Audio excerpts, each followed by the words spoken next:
Friends, family, and keepers of the faith, welcome to another Del Boy blog. And as always, we'll date stamp this. It's year 2, blog 48, or in legacy numbers, blog 100. Oh my god, 100. And it's dated 21st of January 2024. My god, yeah, 100 blogs. Did I think I'd get this far? Not at the beginning. Nah, no chance. I always knew that I'd continue doing a diary.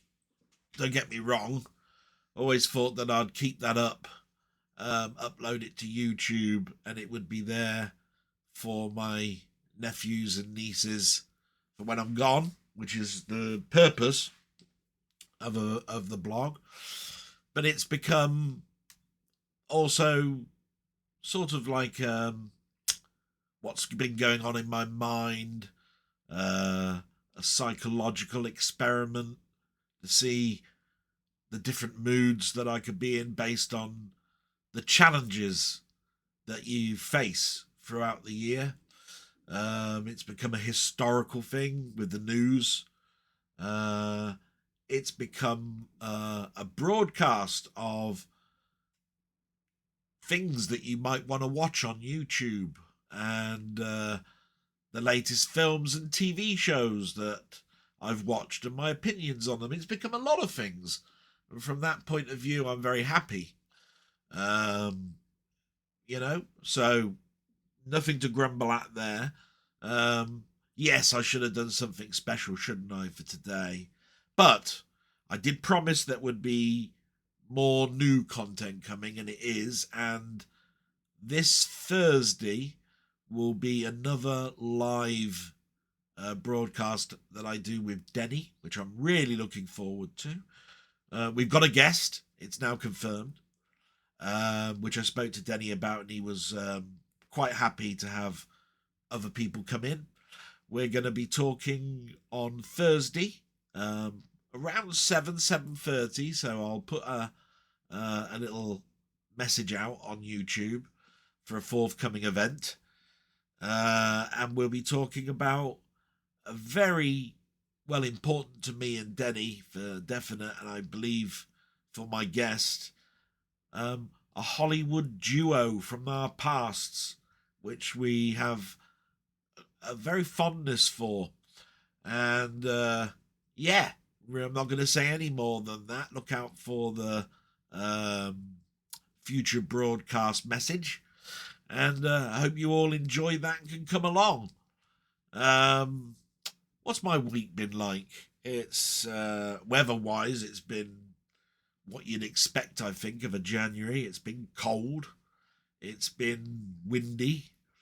It's been rainy.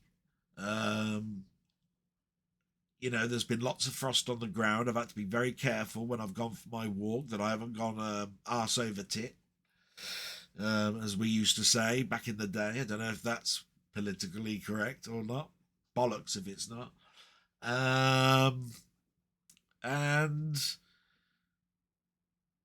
it's been one of those weeks where, again, I've had plenty of sleep, but I keep falling asleep when I finish work. That might be because, obviously sleep apnea, but it could also be, when I sleep during the late afternoon, I have trouble sleeping in the evening, and it's just a roll-on effect.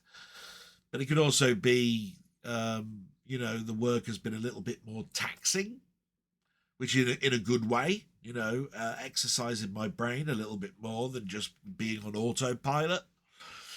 So yeah, it's been interesting. When it comes to the dentist, I tried to book it, but they're fully booked for at least 14 days. So they told me to phone up on Monday and see if I can book it for the following week. So I've just made sure that cleaning my teeth has become very, very strict. Lots of mouthwash, all that sort of stuff, just to keep it clean. Chewing on the other side, like you always do anyway. But it's not sensitive. It's just chipped away the outer enamel. So yeah, no pain on that. That's about it really for my week. Been playing some games. I still play that game Wall World. It's very much like that Dome Keeper game that I've done in a live stream before. And yeah, it's been I've been cleaning the ROMs, putting them on the Mister, testing to make sure they work in the Mister, clearing down the hard drive for more stuff. And the other thing I did was I did download that Amiga Game Selector 2.5, which is called AGS 2.5. It was a 13 gig download. When it was expanded, it was 25 gig. It's been put on my A500 Mini on a 32 gig card, so it just fitted on. And no big problems other than stupid problems with it. I've got all the kickstarts that have been given to me in the past, and could I find them? Nah, they're on a hard drive somewhere. So I downloaded some kickstarts and they're not the right ones. Wrong CRC size, wrong naming, whatever.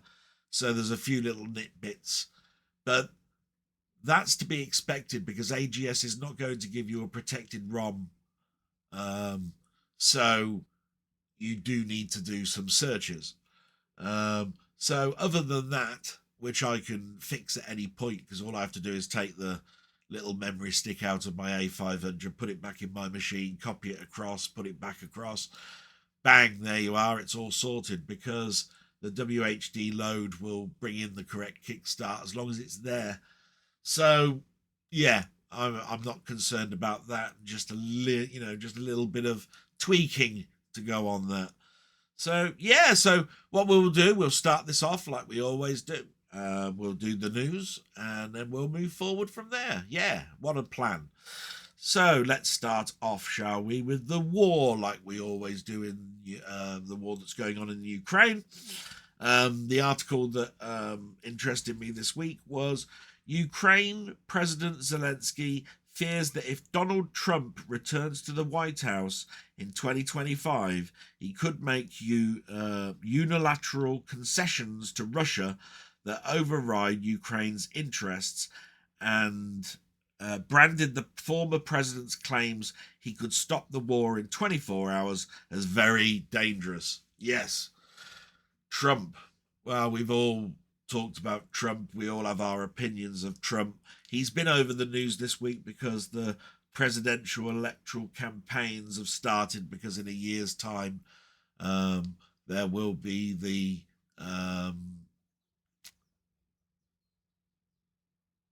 president elections up again after 4 years. Biden could be out and some other president could be in, and who's to say it won't be Trump. He is in the lead for the party that he controls. I think it's the Democrats. I think that's who he's with. So we've had weirder happen. If that does happen, I think God help us all. It was a strange 4 years with him. Well, just under 4 years, wasn't it? So yeah, I'm not too happy about that either, to be quite honest. So that ends the Ukrainian news, and I'm sure you all have your own thoughts on that. I've written the UK news in little bits, just headlines. There hasn't been too much that have piqued my interest. Some of it is just things that have happened last week extended into this week. So one of the articles was that Winston Churchill's false teeth are expected to fetch £5,000 at auction this week. Yeah, it's just a fun thing that apparently these are the dentures that have gold caps in them, which were to help him with a lisp that he addressed with one of his famous speeches during the war. Um, Weird things we sell, isn't it, at auctions? My God, all the dresses and memorabilia and stuff of stars of the past. But that was an interesting little article. I don't think I want a set of gnashers from an ex-president, but an ex-prime minister, should I say? But there you go. The BAFTA nominations were this week. So the BAFTAs for 2024 are under scrutiny after the nominations were mentioned this week. There are snubs for actors and the film Barbie. Scorsese has been snubbed. Lily Gladstone has been snubbed. She's the first Indian foreign lady to be in the film. That's Killers of the Flower Moon, which I saw last year, which I loved. I thought it was a great film. Bit long, but Scorsese films generally are. And Barbie has been snubbed, even though it took more at the box office than Oppenheimer, for which Oppenheimer has got the most nominations in the BAFTAs. And the reason this is so important is that the BAFTAs usually give an indication to what the Oscars are going to be like. To me, I used to love looking forward to the Oscars. I'm not so much now. I think the rot came in a couple of years before COVID, to be quite honest. I was more interested in what was going on at the Cannes Film Festival than I was for any nomination of films, because I'm more interested in knowing what the future films are than a nomination for somebody who did good work in a film. But saying that, this is what the actors, should deserve a little bit, their work as being recognised. But I think the recognition is not something that a lot of stars think about when they're doing a film. It's more about the job, the interesting aspect of the character they're playing, obviously the money, etc., etc. So recognised by peers is nice, but it's much ado in the same way as I get a gift voucher from work. It's nice, it's appreciated, but I'd rather have you did some good work there, Del. Thanks very much, and keep up the good work. You really are making progress with your training, and you did some great stuff there. I'd rather have that, do you know what I mean, than a ceremony. But that's just me. Then there's been a double shock announced at the beginning of this week with two royals going into hospital. There was the king who's having a enlarged prostate operation, and then you've got the Princess of Wales going in with an unusual stomach complaint. I never did work out what it was. I didn't really look that far, but apparently the operation has done well. She's in recovery, and family have been in to see her, so all being well, what sounded like huge drama at the beginning of the week is lesser so now. And then there's the continuation of the post office scandal with Fujitsu under the microscope. They were in for 4 days. All I heard was sorry. Yes, of course we're going to help. No, we can't talk about that at the moment, or no, I don't have that information to hand. And that's all you got for 4 days of it. So, yeah, it's been a weird one for the week, with nothing really moving forward that much. And we move forward to the shout-outs. I love the shout-outs, but I'm just going to have a quick sip of my favourite colour. My favourite colour for a drink. I love the shout-outs. These are the people that have took their time during their busy life to write some notes hear my thoughts for this blog, and make sure I'm alive. You know what I mean? I say that all the time. Sounds morbid, but hey, you don't know, do you? I could walk in front of a bus next week by accident. Bang. So anyway, shout outs this week, therefore, and I hope I haven't missed anybody. Are Highlander, Born in the 70s Gaming, Ian Hill The Ramblings, Gaming Since the 70s, Martroid, Denny, Bonsai Master 300, Robert's Retro Gaming, Ponder, aka Colin Jones, and Jambon. Brilliant. Thank you so much all for commenting. Some new ones there, some old ones come back. Brilliant. So we might as well lead into those comments. Thank you so much for the shout. I hope the shout outs are enough for you. Hopefully you'll get some enjoyment now as I read out what they've had to say, and some of them could be questions.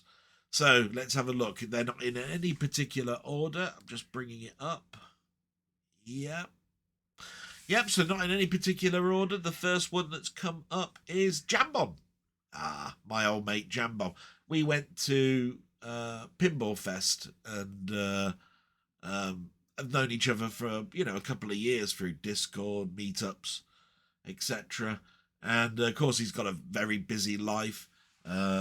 He made some big decisions last year, got himself a new computer with a nice graphic card and so forth, and I hope that's going well. So what's he got to say? Let's have a look. Hi Del, hope you and your mum are doing well. I've got massively behind on YouTube, but spotted you're on episode 99. So just wanted to say massive congratulations on making it to 100 episodes. It's an incredible achievement, and you've done a great job of seeing through what you set out to do and informing and entertaining the rest of us in the process. I found out about some great films and games via your channel. Thanks, and really enjoyed going to the Pinball Fest with you too, even if, let's be honest, we both suck at pinball. Now, I won't say you suck at pinball, but I will say I do. Jesus Christ, you wouldn't say, I mean, if I was putting real money in there, the games wouldn't last more than around about 30 seconds. But we've got the video footage to show that. I was extremely lucky, like you do with, because pinball is a shitfest in regards to, I think, luck, unless you play them regularly. Because as far as I'm concerned, a game can last a minute and a half, but you could also get so lucky that one ball could be up there for 5-10 minutes or more. And I've been extremely lucky with certain ones. The ball has just landed well, you know what I mean, because you're always battling gravity and whatever's in that table. So, and half the fun of the pinball is learning the table, what you got to do, and it's a mystery. All you see is flippers and lights and bumpers and things to shoot out and little graphical displays. That's it.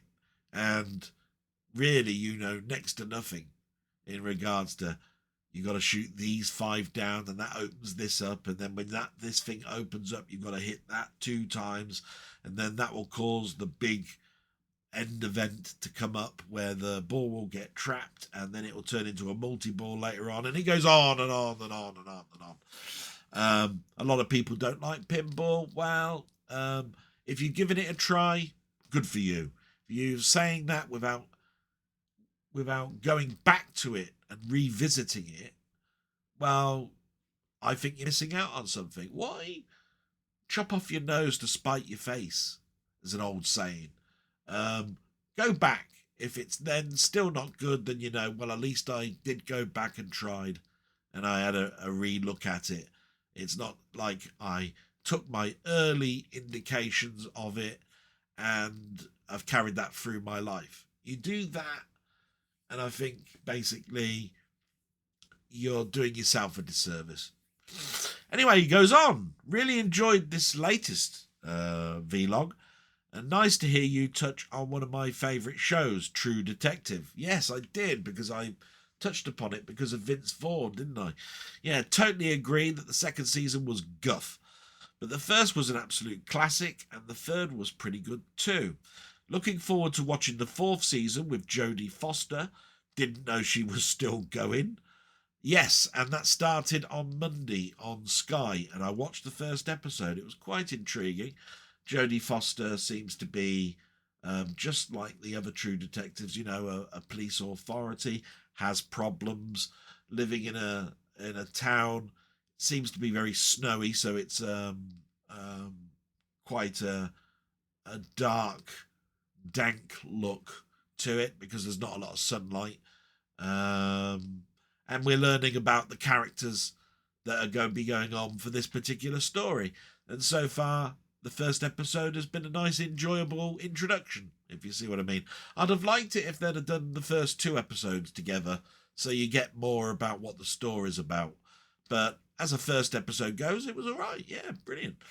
By the way, did you ever watch that show, Poker Face? It's like a modern-day Columbo, and has some excellent guest appearances by folk like Nick Nolte and Chloe Sevigny. I destroyed that surname. No, I don't think I've seen Poker Face. That must have been last year on, Netflix or Apple or something, and I'm still catching up. I've got so much to catch up on. But it's been a boom time where so many good ones are on at the same time, and then a glut of nothing. And when that nothing was there, I was too busy doing things on YouTube or watching films that I'd bought. So yeah, I do need to go back. That's definitely one I'll write down, Jambon. Also, best of luck with the dentist, yeah. Well, you already know about that now. Hope you get that sorted, as it sounds horrible. Yeah, it weren't nice on your birthday. Great. We'll keep fingers crossed for you. I don't have a question. Sorry, because I'm so behind on your blog and on YouTube in general. I'm not sure what you have and haven't been asked.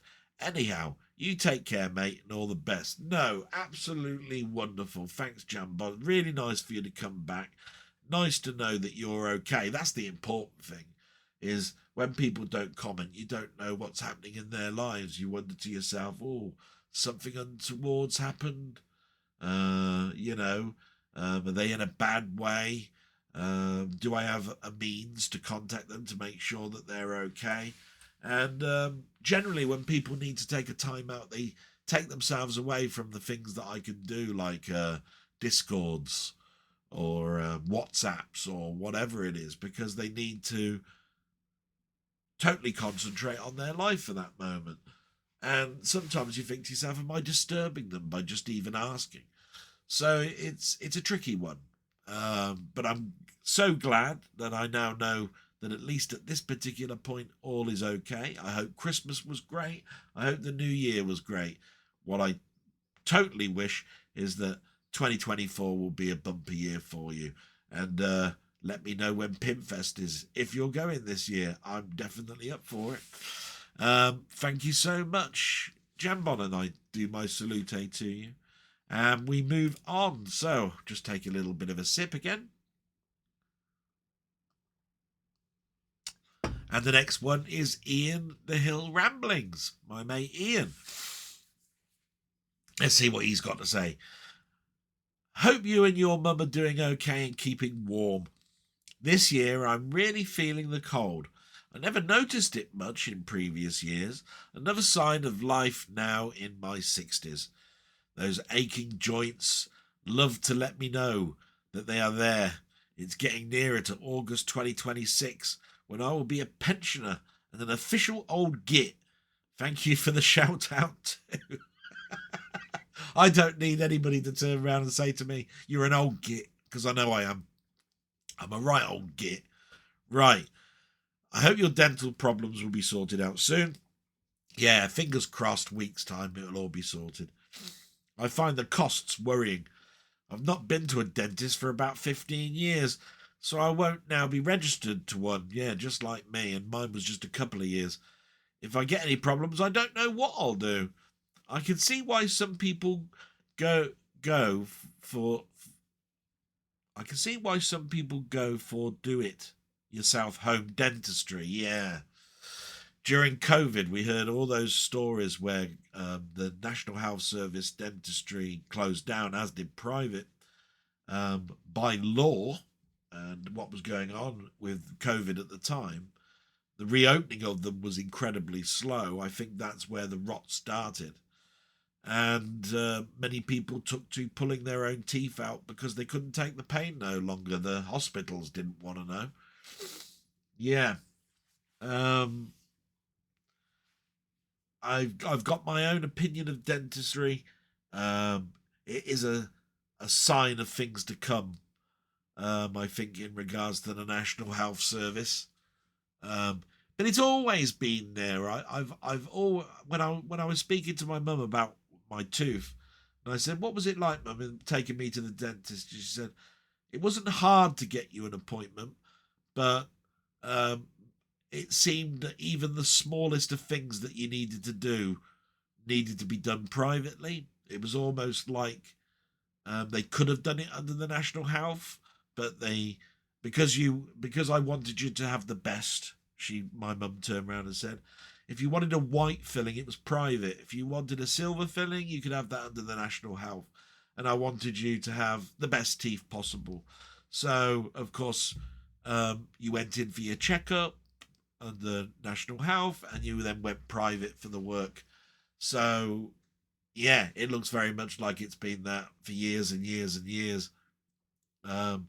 So, yeah, not much more to say about that, really. I've not watched as much on YouTube this week. Had quite a lot of things I needed to watch and review. I enjoyed particularly getting immersed in a mini TV series, which was full of history and nostalgia. Again, they awaken memories, and I love that. So my question for this week is, what places did you go on holiday as a child, and did you revisit them as an adult? Take care and have a grand time. I can't say that in a Yorkshire accent. I've answered that before, but it's not a hard answer. I mean, when we went on holidays, it was with the family, and those holiday vacations sort of stopped midway through my secondary school. So I'd probably say about 13, 14, and then we didn't go anymore. But in those early times, we went caravan holidaying, and we'd go to Wales. So we'd go to Barry Island. I remember that very well. Prestatyn. Is it Abergavenny? Something like that. Prestatyn. Bangor.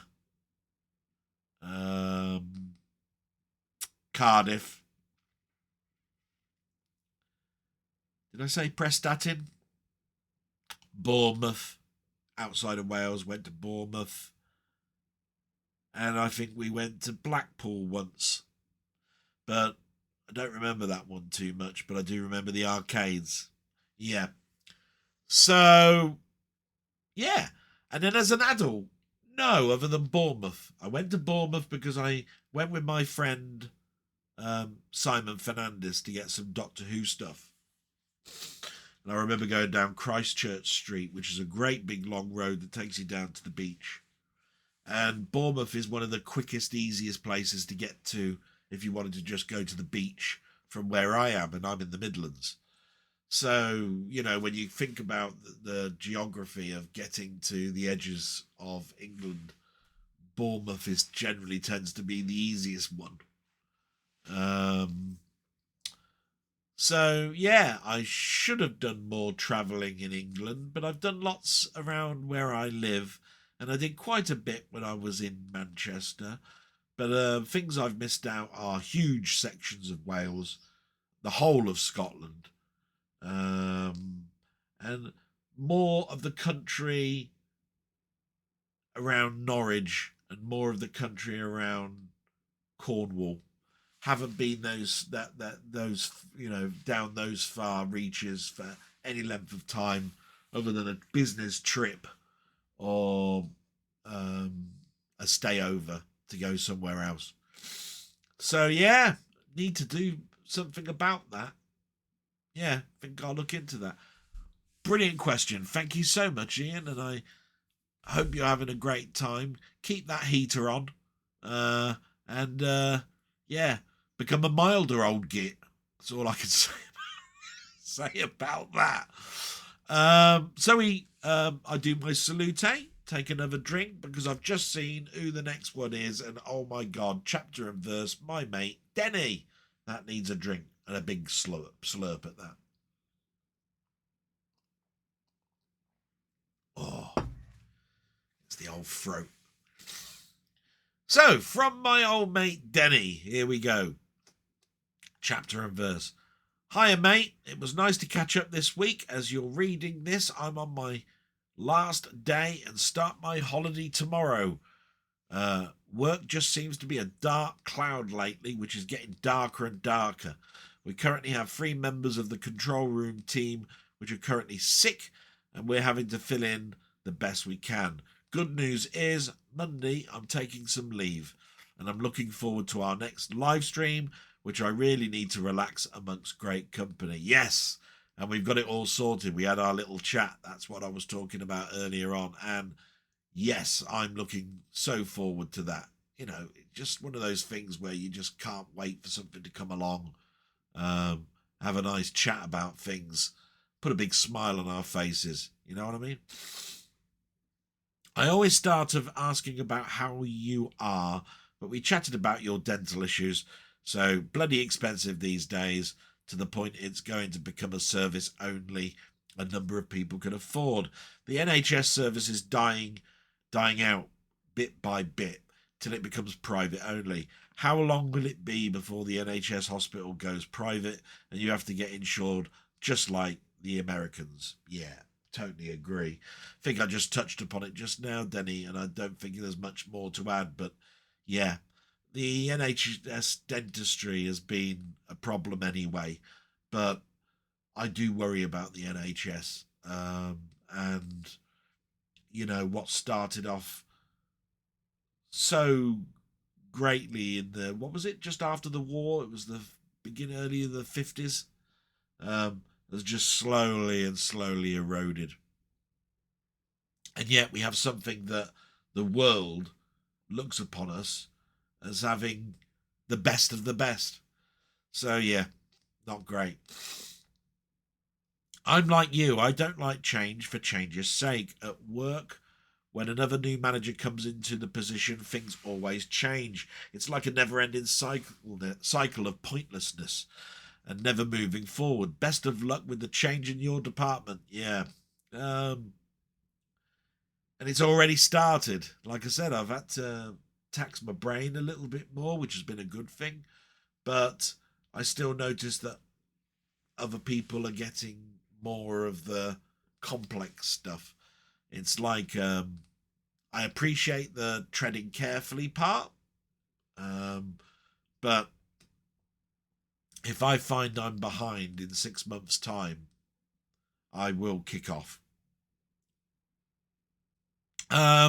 You continue. The Doctor Who Season 15 box set due to come out in April. Seems expensive, but with 6 stories and a lot of extras, it's definitely value for money at less than £10 each. Though I agree with what you said, more than 3 a year would prove hard to a normal pocket. I had to laugh though. I shouldn't. The new trailer for the box set has actually got more views than a trailer for the latest Doctor Who series. This has to be another barometer of how they have lost a lot of classic series viewers. Yeah, and like I said, I've never disagreed with you on that. I have to say as well that trailers are a biggie thing, especially on YouTube. A trailer for a film comes out, and that's how most people know about what the films are happening. Because we don't go to the cinema enough to see what the future presentations are going to be like. And there are bugger all adverts about the films coming out, or even physical media. In fact, that's a funny thing about adverts. The adverts I see now are all donkey sanctuaries, um, you know, sponsor a snow tiger, or adverts on cleaning products, which you'd expect. And that's about it. And future TV shows, you don't see anything really for DVDs being released, games being released, hardware that you can buy in the shops. In fact, the only electrical store I think is Curry's, and that's always TVs, and they show these stupid people trying to sell you TVs in weird scenarios. I saw one the other day, and they had these women with beards on. Oh, weird stuff going on, I tell you. So yeah, it's when you think about the advertisement is the thing that's keeping the channels going on TV, and that Channel 4 is very close now to losing its license because it's lost so much revenue. You think to yourself, well, what can you say? Amazon don't, advertise only when they really, really need to. They've got a huge amount of money where they could give a lot of money to broadcasters, and don't. They do it just at Christmas and special parts. Even eBay doesn't get a mention too much as an advert on telly either. And the advertising is obviously expensive, and so the high street shops that are trying to survive, even things like Poundland and so forth, just don't have that advertising budget. So yeah, we're stuck with donkey sanctuaries and charities and so forth. Yeah. Great question. This is where you continue. Great question by Ian. There are so many TV movies that are excellent. I thought of two, which you said straight away, Salem's Lot and Jewel. Others I'd like to list are Threads, The Day After, Made in Britain, and Scum. Yeah, seen a few of those. Seen Threads, seen The Day After, seen Made in Britain, and Scum from a while back. That's been quite some time. You continue. I love a good Western. Deadwood for me has to be the most realistic and authentic series ever released. I'm glad they finished it off with a TV movie. Yes, they did. They commissioned that several years after its demise. The thing that filled the hole for me with Deadwood was Hell on Wheels, another great Western-y type show, but more based around the train system that connected all of the little towns that are now cities in America. That was great. Yeti Mountain, that's a game I mentioned last week about on the Commodore 64. Yeti Mountain looks interesting, though one section looks like Horace Goes Skiing. I'm not seeing a killer game on the horizon for this year for any format. Eye of the Beholder for the Commodore 64 still holds my top spot. Yeah, that was such a eye-opener when that came out. And it really did look great. And you just wondered to yourself, how the hell did they do that? But when it comes to new releases, yeah, there are fewer on the horizon at the moment, or should I say, I know little of the future of gaming in 2024. That Yeti Mountain does have a Horace Goes Skiing ebb to it, but apparently it's wrapped up with a story and a sort of like a, what's that one, Stardew, is that what they call it? It's got one of those Zelda-ish walking around, talking to people, upgrading your equipment, and then going for the skiing part to it, which is interesting. So yeah, we'll see how that one goes. I believe 20th Century Gaming has bought it, and he's looking at it at the moment. So maybe we'll see some videos shortly. Your trailers this week: The Last Man on Earth. I'm yet to see this version. My God, man. when we consider that we talk about the Omega Man so much. I've yet to see this version, and I have it on Blu-ray. It's a must-see, and I plan to watch it this week while I'm off. Interesting that you still view the Omega Man the best of the 3 versions. And that includes I Am Legend.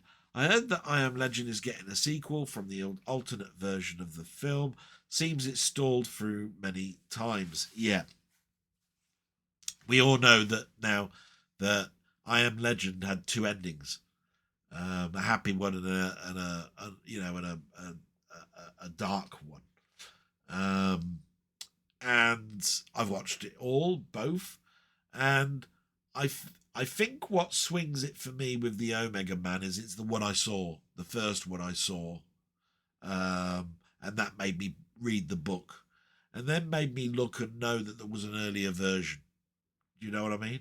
Later on, I heard that it was being redone, and I thought to myself, what, without Charlton Heston? I can't imagine the film without Charlton Heston. And yet I forget that one was a remake itself. So yeah, it's one of those swapping abouts, crisscrossing across, because I saw the middle one first. So there you go. Question for this week, here we go. Like I said, chapter and verse. I bet you this is going to be a tricky one. What 1970s and 1980s sci-fi TV shows did you like that aren't so well known these days or were cancelled too soon? Oh, you bastard. So many.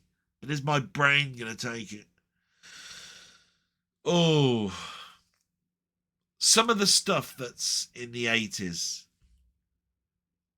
is harder to talk about, because they have brought some of that back. I mean, we know that we've seen Knight Rider come back. We've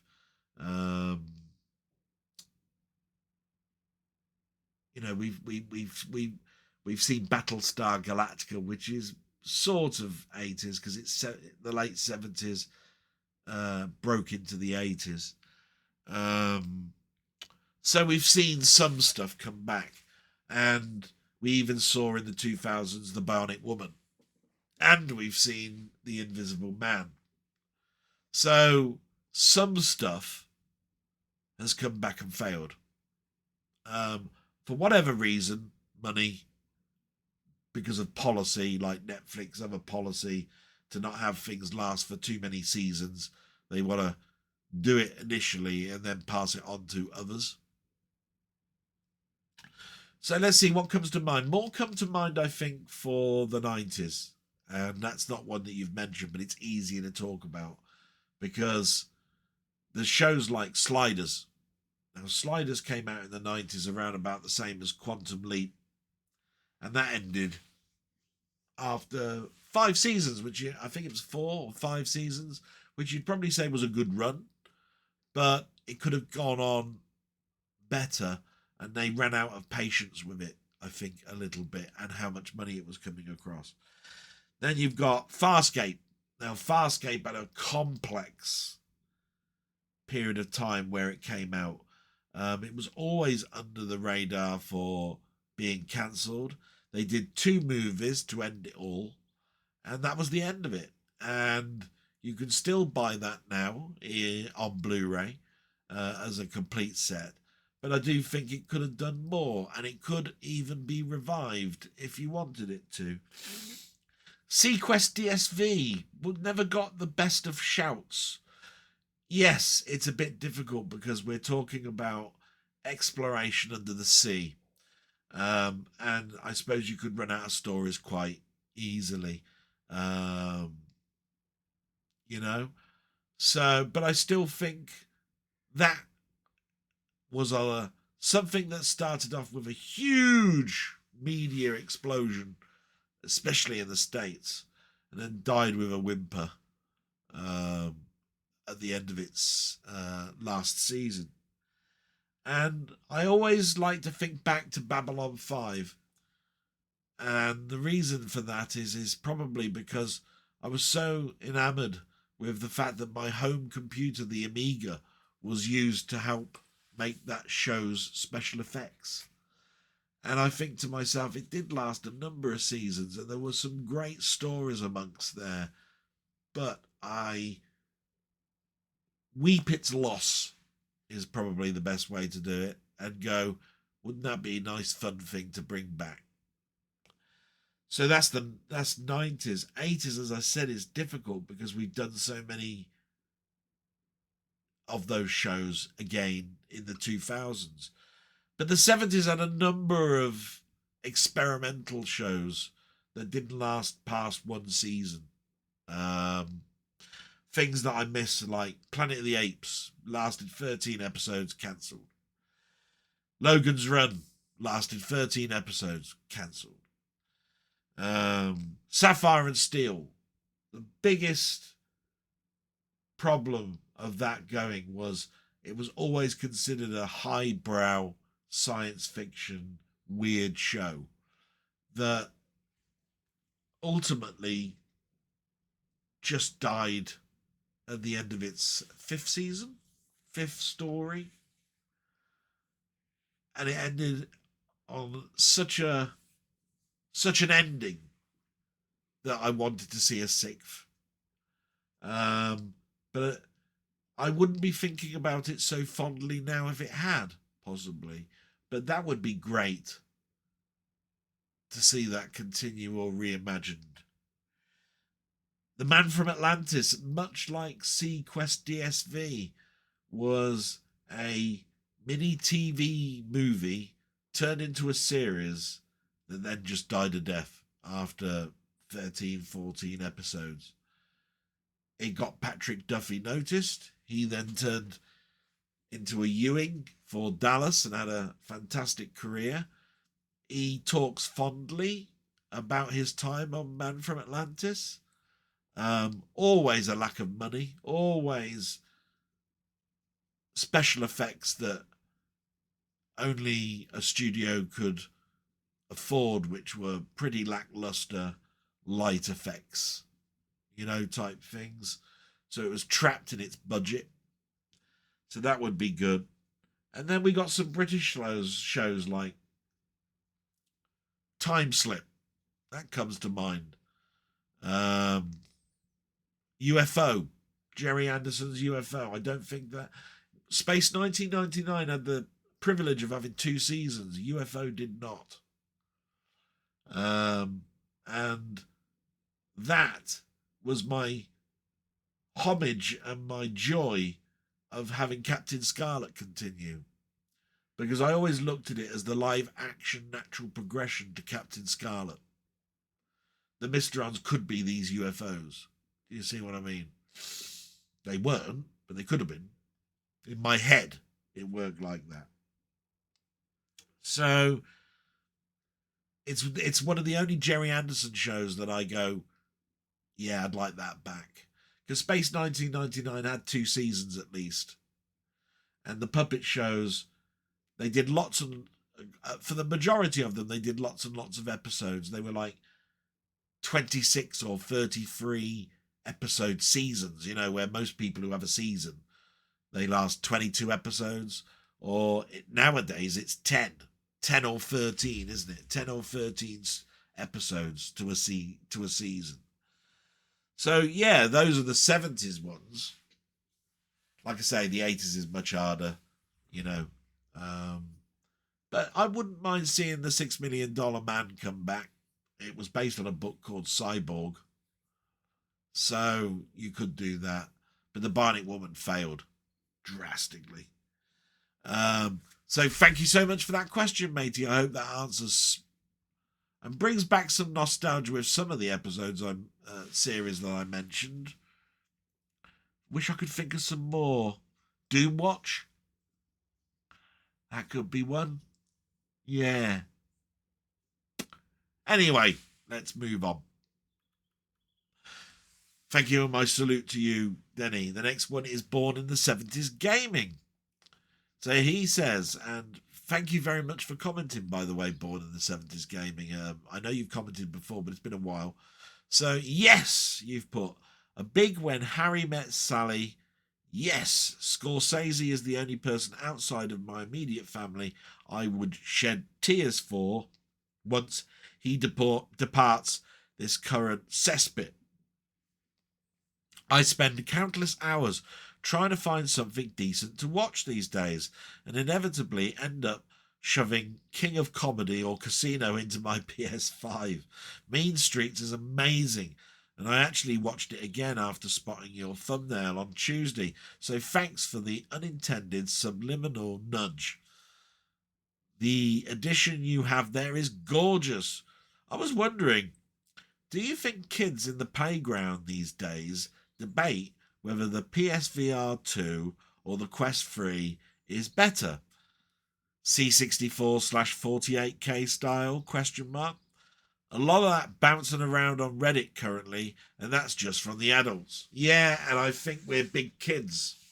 And I'd hate to think what's going on with children's playgrounds, because most of them take a mobile phone with them and have them confiscated. So whether they're allowed to take a handheld in with them is an unknown. But I had great debates and enjoyment in the playground talking about my Commodore 64 to my friend Spectrum. But I doubt they have those types of conversations. I think they're more into the, has your dad downloaded Star Stream or RoboCop or Call of Duty, or what did you download for your Switch? What games would you recommend? Rather than my Game Boy is better than your Switch, my Lynx is better than your Jaguar, my 3DS is better than your DS, etc., etc., etc. I doubt there's much of that. I think there'll be the rich kid that's got a VR headset and say, oh, I've got a VR headset and I've been playing that this weekend. And there'll be the normal schoolboy who just doesn't have the family have enough money to buy him such big expensive gifts like that, that will be longing and wondering whether he'll ever be able to play on VR or not. So yeah, I think that might go on, but that's my opinion. I haven't got a kiddie myself. Never been that lucky.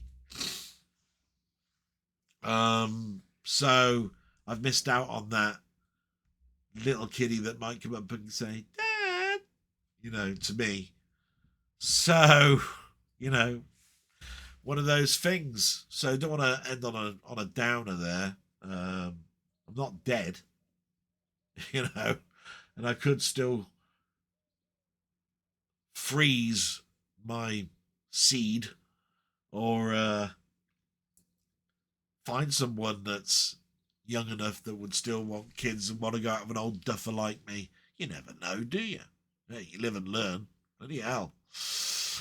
Thank you very much, and salute. And we move to, gaming since the 70s. My mate Steve, my mate, you bastard. There you are. Still got to think of that salute for you. We start off then with Steve. Hi Del, great blog as usual. He always says that, I wonder he just does that so he doesn't hurt me. But all his stuff is great. We'll talk about him later on.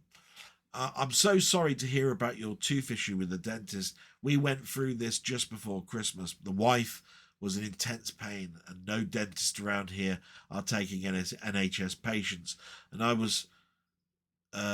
it was so bad that we had no choice but to go private.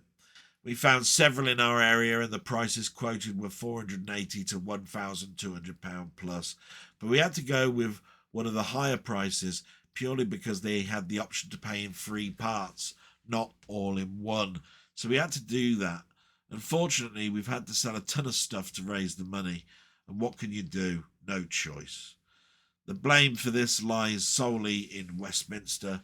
Cuts have decimated services around here. Anyway, enough said about that. I hope your problem is sorted soon. and won't cost you a bomb.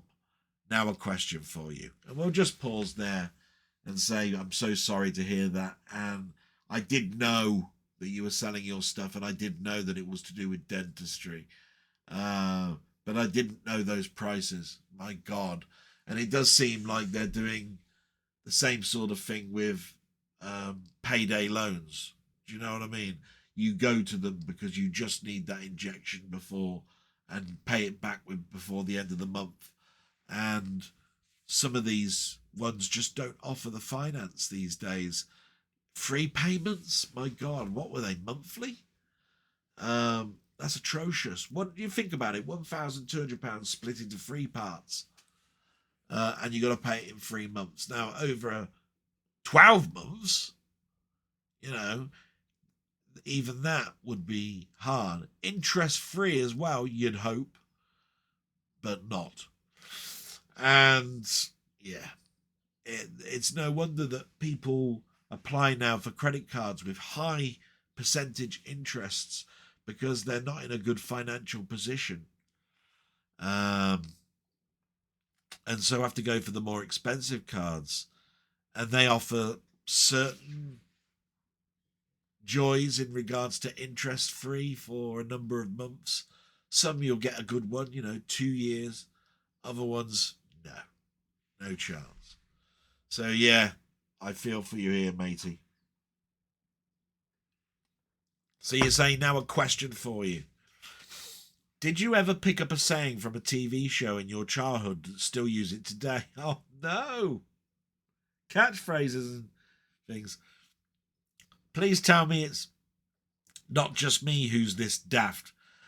I still call the phone line Telling Bone, which was from Catweasel. Yeah, it was as well. Bloody hell, Catweasel. Wow, yeah. Take care, mate, and love to your mum. Oh, one more thing. When is your next planned stream, and when is it on? Now, you know that answer. Look at earlier on.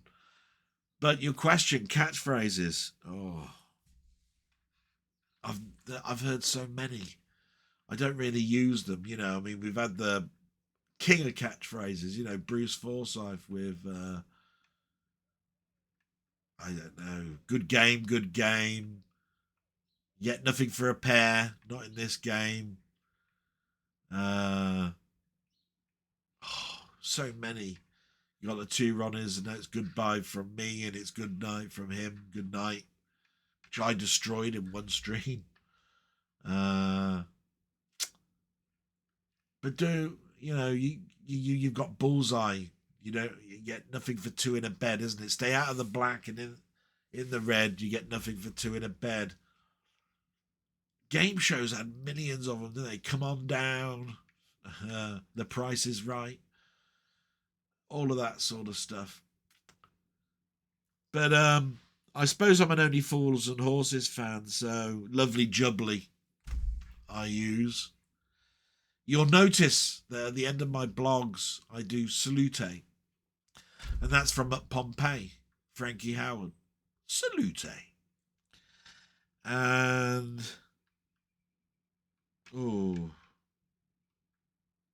I know that they use it an awful lot, and I use it sometimes, and that's that statement, that's what she said, which is from The Office, to some sort of innuendo, rude thing. And because of my being on computers, I do say, computer says no. That's from Little Britain, isn't it? But I wouldn't say that I'm a big user of catchphrases in the real world. You know what? I used to use that one from Strictly Come Dancing, saying, right at the beginning of my blog, I used to say, thanks for coming back. You're so much better than last week. Because that's what Bruce Forsyth would do to the audience in Strictly Come Dancing. And then he'd go into a monologue of, they were a moody lot, all catwheeling and arguing, blah, blah, blah, blah, blah. It's that getting audience participation that I listened to, like the kings of doing that, were Bruce Forsyth, Bob Monkhouse, those sort of people that just could talk to an audience. So I hope that answers the question, because I can't think of, I can think of tons of catchphrases, but I wouldn't use them now. I mean, there's Gladiator Ready, isn't there, from the Gladiators, that's been just brought back on BBC One. But you ain't going to say that in real life, are you? Gladiator Ready. No, I mean, where's that going to be used? And Mastermind always used to make me laugh, because it was, I started, so I finish. And that was mentioned so many times. It's just ingrained in your head. Just like blockbusters with, can I have a pee, please, Bob? They're all ingrained, but you can't really use them in real life. So I'll leave it there. I suppose from Only Fools and Horses I could use, by the way, you're a plonker. You know what I mean? Which is what he used to call Rodney. But I don't use that much. So thank you so much. My salute to you, sir. And continue doing all of that lovely YouTube stuff.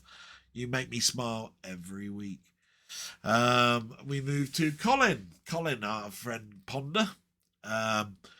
He starts off with dentists. Why is it so difficult to get to see an NHS dentist these days?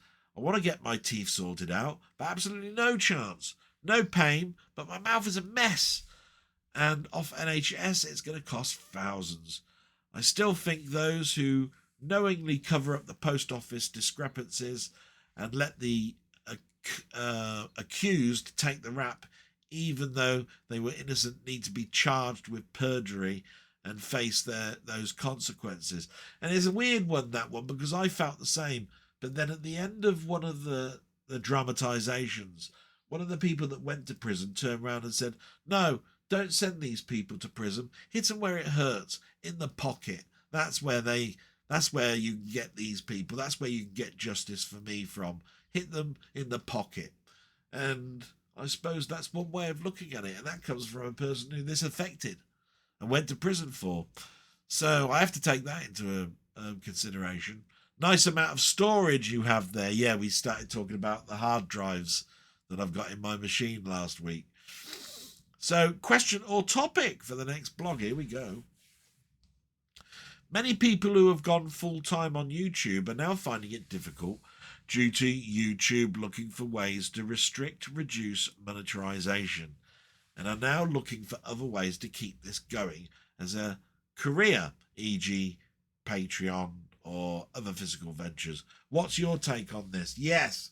And it's like I said last week, Neil from RMC was talking about his channel and how YouTube are forcing him to go down the route of using things like shorts and community questions, community shout outs to get him the algorithm to work for him to broadcast his channel. And that's just wrong to be forced, because the reason they're forcing it is the advertisement has come back into the fore again, where there are so many adverts now. At the beginning, they're longer. There's one at the end which you can shut off, obviously, because you finished watching that channel. But they put them in the middle, and they're after every couple of minutes, depending on how long the YouTube video is, or based on how the creator has inserted those adverts. So I've not got the numbers for me to have the adverts forced upon me. But I can see why I'm hindered, because I think YouTube would rather me not be around than be around, if you see what I mean. Because I don't make them any money. Do you know what I mean? And I don't make any money for myself. So I'm using up that free storage they give without paying a penny towards it. How do I feel about those people that are out there making money, have left their jobs to make a career out of this and then finding it difficult? I feel sorry for them. It was a gamble, though. And I just hope that if they do manage to if they do leave, they do manage to do well in other areas of media. It'd be terrible that their dream of doing something in media is taken away from them, and they had to take up a job that pays 9 to 5 again, into something that they'll have less of a passion for than they did with their own channel. So I feel that way about those. When it comes to YouTube, we can't really grumble. It's a free service. But yeah, it's not nice to have to be forced down a route you don't really want to go. I look at my stuff, like a blog, and go, what can I do a short of? Even when I look at the content that I've done previously, you know, like games and filmed capsules and live broadcasts, where does that fit with shorts? Too much. People will soon get pissed off with me with a 2-line capsule review of a game. Yeah, it's crap, and it was a bit like Zombie, the end. I mean, that's it. That's a short. Nah, I'm one of these people that go a bit more in depth. I like to learn, and I like to hear the whole story, you know, the background, the history, everything.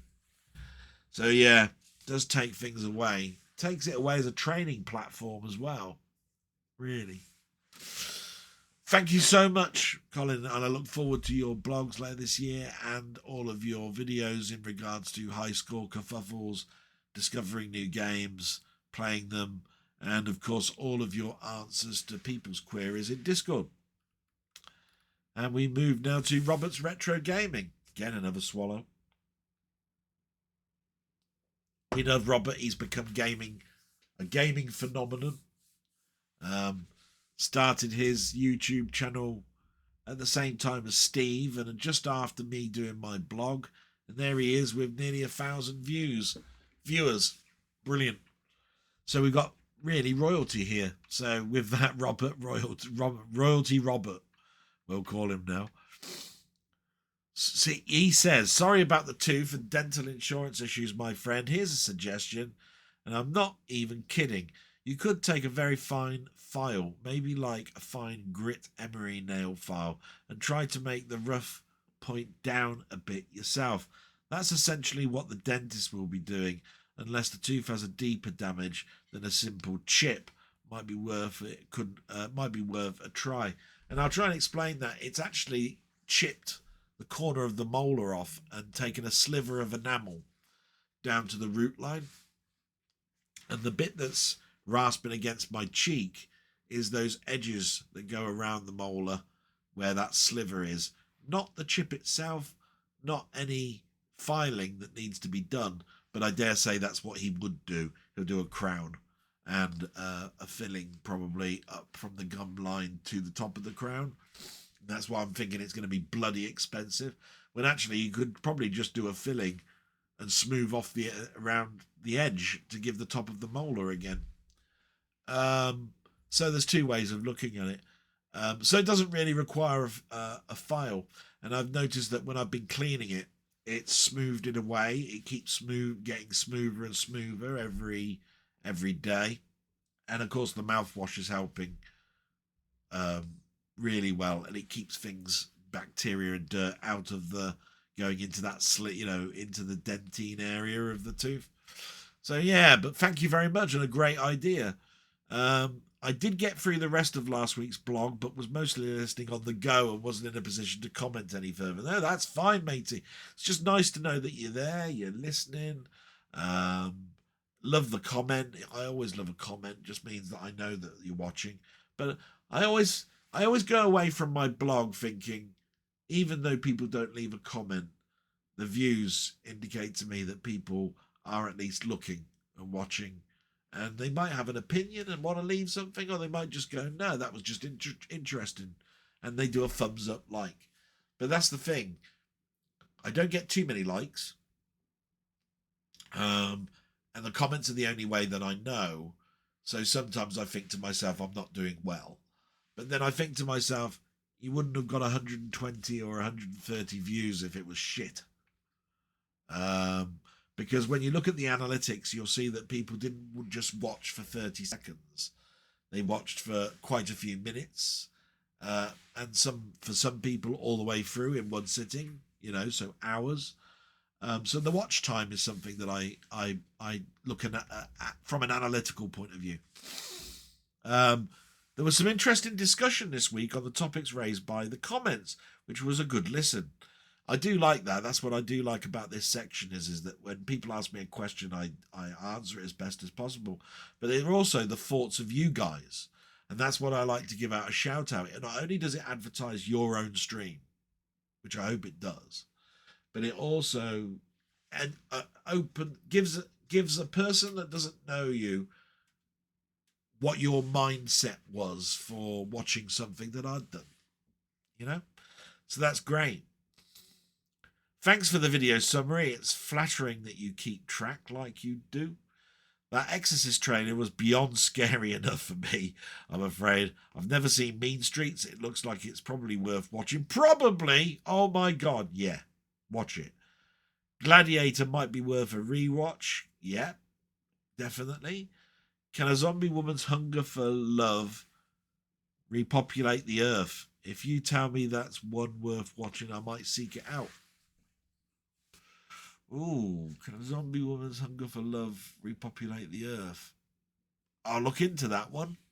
Like I say, I read the comments on the Sunday, so I don't have prior knowledge. Only a small amount of knowledge based on the fact that certain comments go missing, so I heart them so that the comment doesn't disappear. So that's where I might get a little bit of a, oh, shall I have a quick peek? But I didn't look at that one. So, yeah, I've got to go away and do some homework, you bastard. Thanks for the blog, as usual, my friend. Not a problem at all. And you keep bringing that stuff out. Because as much as you keep bringing it out, the more I keep mentioning it. Because I watch it religiously every week. Can't not. It's part of my daily routine. So salute, my friend, and we moved to Martroyd. Happy belated birthday, Dal. Sympathies regarding the dentist too. My current one is very good, but they certainly aren't cheap. Mind you, what is these days? Have an awesome week, my friend. Thank you so much, Martroyd. That's brilliant, and I will try to do that. You've always been a big supporter of my channel. It's really, really appreciated. And we moved to Highlander, who we haven't heard from for a while, or seen for a while. He says, happy belated birthday, Del. I must admit I don't tune in as much as these days due to my family life, work, the usual stuff. But I hope you're well. I'm going to make a point of tuning in more regularly like I used to. Stay safe and don't lose your head. Don't lose your head. So you have to get a Highlander quote in there somewhere. And thank you so much, my friend. And it's nice to hear, that you're thinking about coming back and all of that sort of stuff. What I mean by that to you is if you get enjoyment out of it, matey, and I bring in some interesting stuff for you, which I hope I do, by all means do so. Don't feel a need to do so. I'm sure you don't. But, I'm sure you're into a routine at the moment that doesn't involve YouTube, and you have to be very careful and cautious about these things where you move away from social media and then you slowly creep back. Was it as healthy as you thought it was? And I know my blog is not unhealthy, but what I'm trying to say is then getting into the, I can't live without watching YouTube is something that I wouldn't want to hear from people's lips. Do you see what I mean? So salute to you, my friend. And I think the last one is from Bonsai Master 300, who we heard about last week. So he says, I wasn't expecting a shout out. So thank you for that. Oh, my pleasure. As mentioned at the very start of my blogs, if you want to go back to number 1, I said that I'll do a shout out for anybody that leaves a comment, because you mean an awful lot to me, and I believe it's the smallest thing that you can do, and if it promotes your channel as well, brilliant. I enjoyed the news section, but my main thing is retro games, which I do on a different channel, movies and TV. My wife is a huge Doctor Who fan, although I like it. I'm much more into my Marvel stuff. I like both to be quite honest. You probably noticed big Spider-Man fan. Marvel has been around for me since 1972. Doctor Who has been around equally a very long length of time. From the moment John Pertwee changed into Tom Baker is my earliest memory, TV-wise. And so, you know, some of that stuff that you've mentioned there are very, very close to my heart. With regards to your questions section, do I just post here or your Discord? As I said, I'm new to your channel. Hope you get that tooth sorted sooner rather than later. I can't seem to find any NHS dentist appear in sunny Glasgow. Oh, so you're not too far from my friend Mainmeister. I did answer you in a text to you because it really wasn't a question for here. I don't really have Discord, but I'm part of a Discord for Denny and Mainmeister. Both join if you can. Both brilliant Discord channels. I did set up my own. It is ready to go, but I haven't switched it on. The reason for that is I don't think it offers anything different or new to what's already out there. It would just be adding to the numbers type thing. And with that, we come to the end of the questions and my salute to you on there. I think that's good for me just to take a little break because we've got to the bit where we now talk about watching on YouTube. And we've just gone past the hour, and it'd be nice for me just to take a fill up of drink and just a splash of water on my face. So I'll be back in just a moment. Thank you very much. And we're back. And thanks for allowing me to have that little bit of a break. It's weird. I just splashed my face a little bit with water. And it just gives me that little bit of time to redo things in my mind on what I've talked about. And I got caught up with a chat channel that I'm involved with where I do some watch-alongs, and we were talking about what films we're going to be watching on Tuesday on another channel, which is Jake's channel, which I'll talk about a little bit later on. And I watched something came up on my alerts from Kaleidoscope. Now, Kaleidoscope is a YouTube that comes up quite regularly on my YouTube alerts because it's old TV advertising that the BBC used to do before programmes. And this one was from 1979, January 21st. It's only been launched in the last 4 hours. And it showed the end credits of this film. And then it goes into an advert for a film called Walkabout, which had Jenny Agutter in it. So in 1979, January 21st on BBC, they were talking about the film Walkabout, which was going to be shown at 9:25 on BBC One the next day. So that would have been the Monday. And I'd forgotten a little bit about that film. So it showed a bit of Jenny Agutter walking across the desert with her little brother after their dad goes mad and starts trying to kill them in the middle of the desert, and they have to walk across this desert to try to get back to civilization. Of course, it's hardest for the little lad because he just gets tired all the time. There's many dangers out in the outback with scorpions and spiders.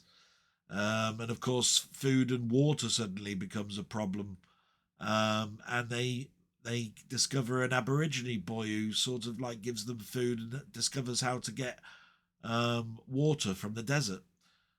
So yeah, many memories of that. And then it did an advert for the very first race of the Formula One season. So wow, yeah, I forgot that would have been January 21st, 1979.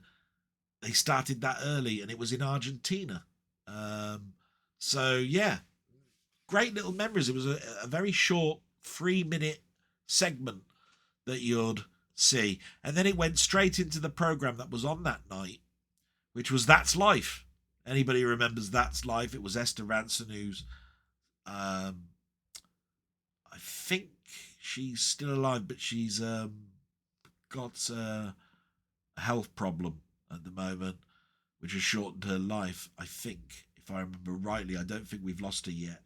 But there was a lot of people where they showed the other commentators, and oh my God, were their faces so familiar to me and their names elude me.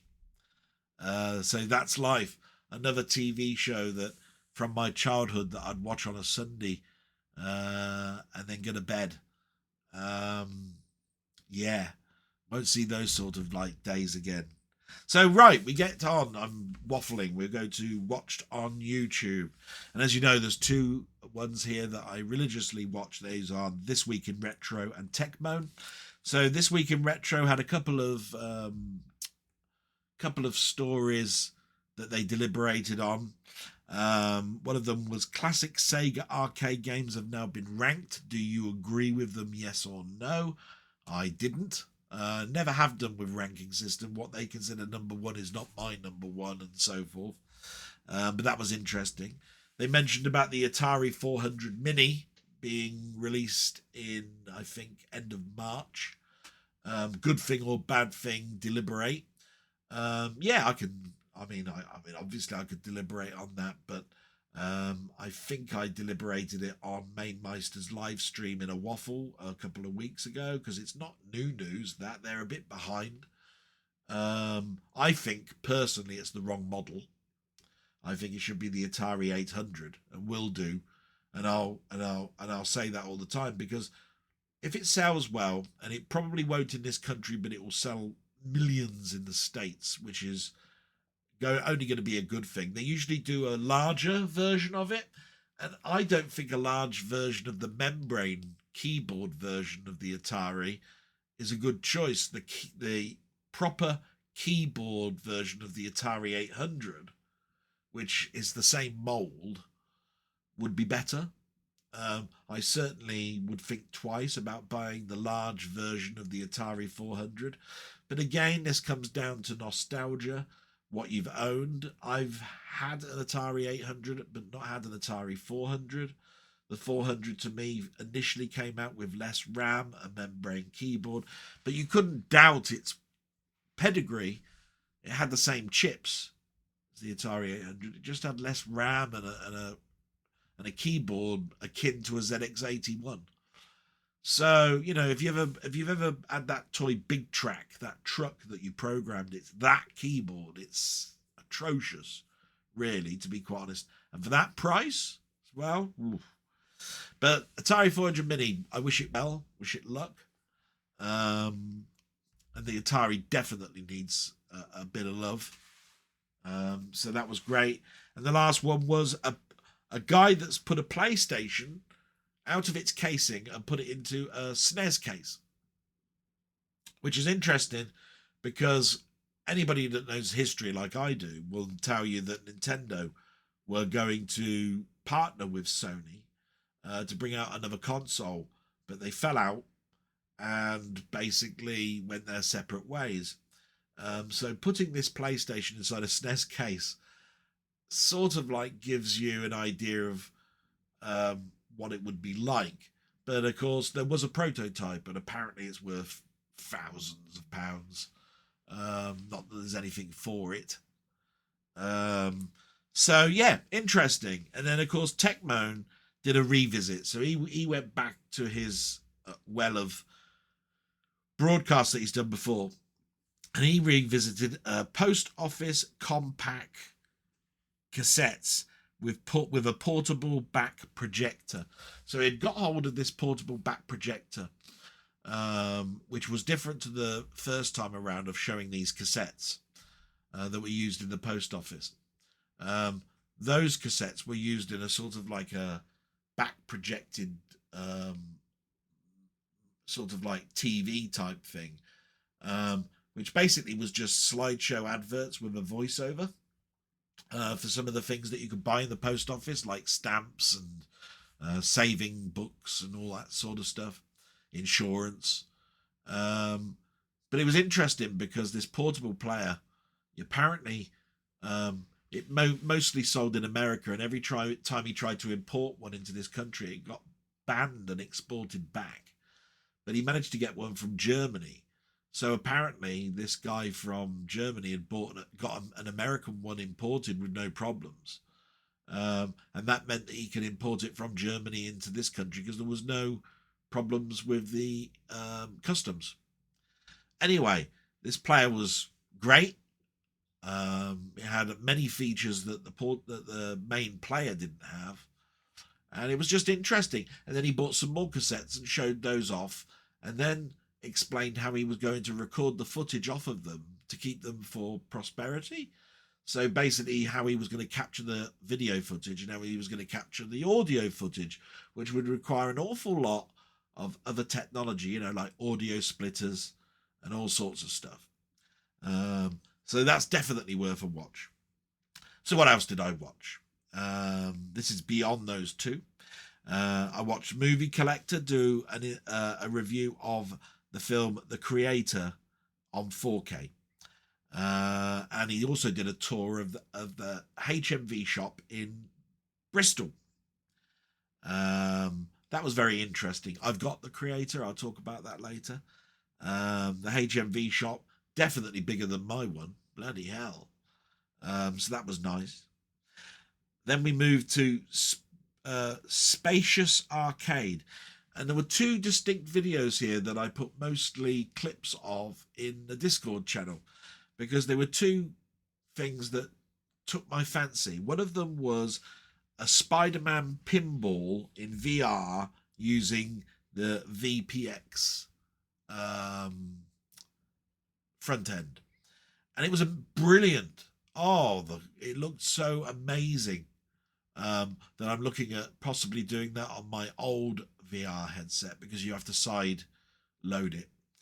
And the other one was, there's a person that's taken a paid game that you can buy on Steam, which is a virtual arcade shop where you can walk around the shop, stand in front of an arcade cabinet, and then play the arcade game.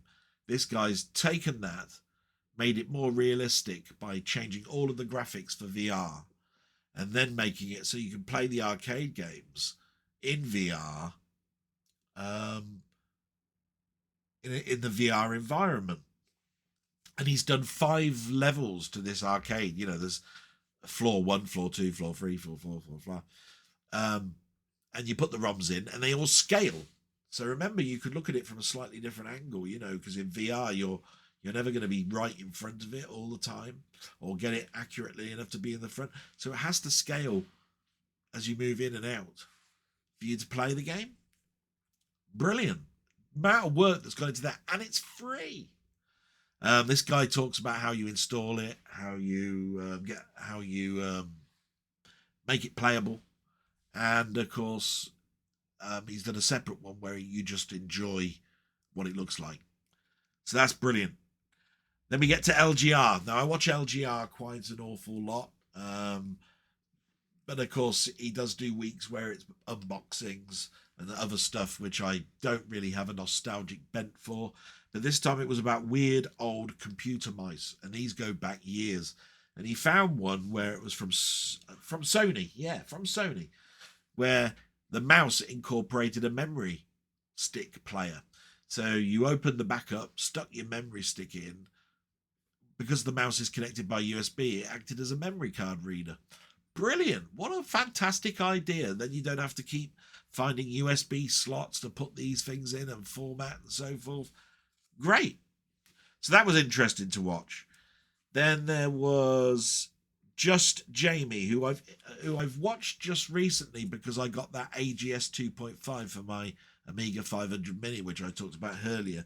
He talked about the fact that the OneLoad 64 V5 has now been out. Now, anybody who doesn't know what OneLoad is, Commodore 64 games used to come out on multi-load. And there's a guy that's been putting them on cartridge so that they load instantly with all of the pictures, all of the sounds, and all of the incorporated into the image with none of the loading hassle. And he's up to version 5, which has increased the number of games to over 2,000, which is only a good thing as far as I'm concerned. and V5 is out, and he explains where you can get that. And then he talked about a project which I only knew a little bit about, called ExoDOS. Now, ExoDOS is a archiving site for DOS games, for which there are, I think, 7,000 DOS games that are archived so far.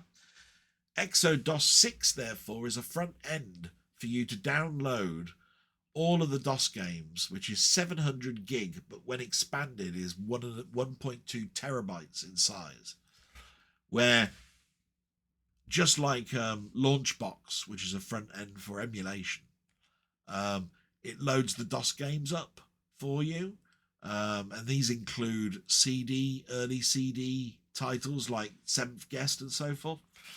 And I'm toying with the idea of downloading that 700 gig file and then converting one of my old laptops, for which I've got I think I've got, now that I've taken the hard drives out, I had 11, I think I've got about 9 left now. I'm thinking of wiping down, downloading that image and making that my DOS gaming system. So that's another little project for me to start up on shortly. And then right at the beginning of the week, I watched a channel called What's Ken Making, because I don't know too much about the Raspberry Pi's different variations. They're up to 5, but apparently there is something called a Pico, which is a much smaller model and costs literally pennies to buy. And he's made something called the Pico ZX. And what that is it's a ZX Spectrum handheld. So for literally under, I think it worked out to be about £20. You could, if you know a bit about soldering, make a handheld ZX Spectrum, because they've made the chipboard base out of 4 parts, which are very, very, like thin strips with a base plate that the Pico will fit on. And then you buy the Pico and solder it in, and then you just need some resistors. And these resistors are required because you need things like a huge capacitor for the battery, which has got a charging port for. So the charging port, again, needs resistors and capacitors. And then, of course, if you want sound, that would require a little speaker. But he put it all together and then said, there you go. And if you want to go further with a couple more capacitors and a couple more ports, you can have a VGA out and a USB port for gamepad. So impressed I was by this, I put a little link in the Discord of Mainmeisters and Dennis. I thought it was brilliant. The soldering was basic soldering. It wasn't anything to get too scared about. We are talking about surface mounted points that you put the capacitors and so forth onto. So you don't really need spot soldering for some of it. You can use a heat gun and some flux and basically heat up the pads and place the surface components on. But there is soldering, you do need some, but it's minor, very minor. We're not talking about fixing a camera's breadboard, you know what I mean, and taking off things and then re-putting them back where they were with microscopes and all sorts of stuff that you're going to need, desoldering guns, all that. Wouldn't need it for this project. So we now move into the last bit, which is what I've been watching on the film side of things of YouTube. And these people have become my friends over the last 6 months. So we get Rock God, who I've talked about a number of times. His channel, he did some birthday videos because it was his birthday at the same time last week as me, or virtually the same time. And he wanted to show off some of the things that people had bought him. And he also bought this week a newer version of his Dawn of the Dead vinyl soundtrack, which is 3 vinyl records, and it looked gorgeous. Definitely worth a watch. So look for Rock God 2004 if you can. Did you see that? Did some wonderful stuff this week. He did a live stream and he did some video reviews of things like Quid Game. I know that one was there. He's very much diverse, doesn't always do just film stuff. He did also a taste test of the new limited edition Coca-Cola called, I think, Coca-Cola 3000, which is more an energy drink. And I'm not going to spoil it for you. Go and look that channel up. Definitely worth a watch. And then you've got Ian Hill, The Ramblings, who, as you know, comments on my channel, and love him to bits.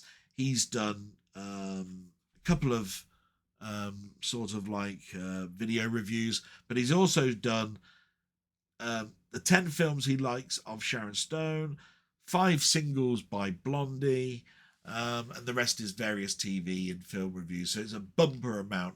And if you ever look at his channel and look at the future, he's got lots of premieres coming out in the next couple of weeks, which definitely pique my interest. So definitely worth a look. And then we get to obviously a more stylized, much more professional video site called Euphoria Pictures. My friend Keith, who's got a massive collection. I mean, if I show you my collection and I show them one at a time sometimes, and I tell you the number of films I've got, he's got them on shelves. He buys all the deluxe editions with busts and extra add-ons and posters and lobby cards, etc., etc. And he did an opening of The Gladiator, which I bought last week, which you saw, and The Exorcist, which again I bought last week. So it was nice for, without me having to open mine, you could go to his channel and you could basically see the opening, and he will tell you what the picture quality was like and what he thought of the film. So a lot more in depth. You know, mine is just a simple show and tell, for which I'm going to do some capsule reviews, which the last one I did was Creepshow, was too far back now. I need to do another one, and I've been promising Denny to do one of the ones that he suggested.